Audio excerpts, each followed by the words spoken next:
How's everyone doing? Welcome to another week of all things real estate. The big headline in the media as of recent is that real estate is down.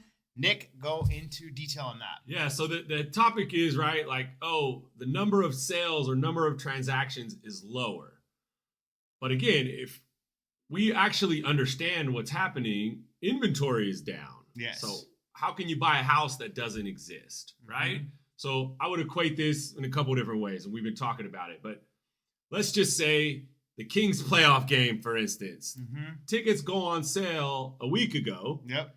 And the game sells out the first day. Yes. You wouldn't say the day before the game, nobody bought tickets to the game today. No sales happened. Mm-hmm. Therefore, nobody wants to go to the game. Yep. Right? That wouldn't make sense. Mm-hmm. Right? I know you had another analogy. Yeah, so a great analogy you can look at is you got to look at the demand for the actual game. So what is the difference between the 49ers playing at Levi Stadium and selling out Levi Stadium and them playing at Sac State Stadium, doing the same thing, selling out? Obviously, there's going to be less tickets sold at Sac State Stadium as compared to Levi's because there's not as many tickets available. Kind of the same situation we're in right now. Right. So you could say, okay, hey, they sold 70,000 tickets for Levi Stadium. They sold, I don't know how big Sac State, 15,000 tickets for Sac State. So that must mean that, so many less people wanted to see the 49ers play. Yeah. Well, no, right?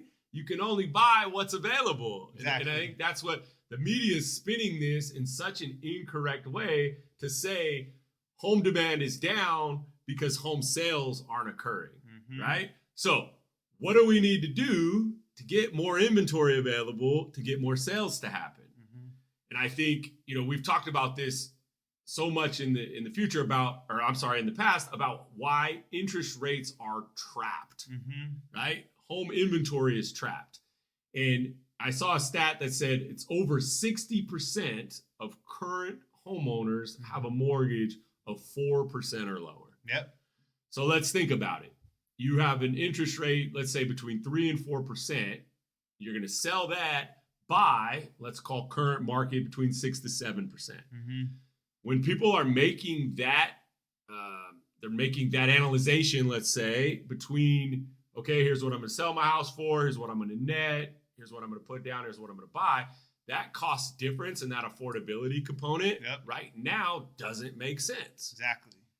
But if interest rates come down, that will make sense, and people will be more inclined to, one, move up, which is great. Mm-hmm. That's another buyer. That's more buyer activity. But what they will also do is sell, which frees up another home and another transaction for the other buyer, behind them, right? So why and what is going to bring interest rates down? Yes, so a couple things that we've been paying attention to is PCE came out. Would that come in out? So we are current year over year number went from 5.1 to 4.2. Yeah, and then consumer pricing index came out a couple weeks ago. That went from 6% to 5%. And the date that everyone is talking about that we've mentioned to you guys a couple times is May 10th, which is the consumer pricing index for the month of April. Why that's significant is because we should begin to see one of the lagging data points that we're paying attention to, shelter costs. That should start to catch up, as the way they calculate it is more on like a 12-month quote-unquote average.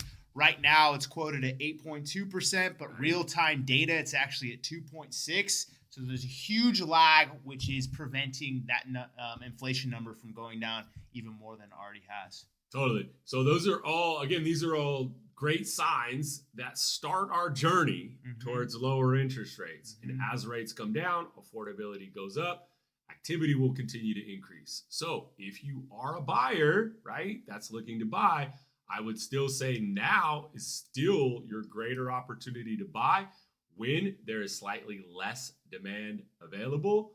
Then when rates are lower, buyer demand increases. So again, moral of the story is be patient, more inventory will come.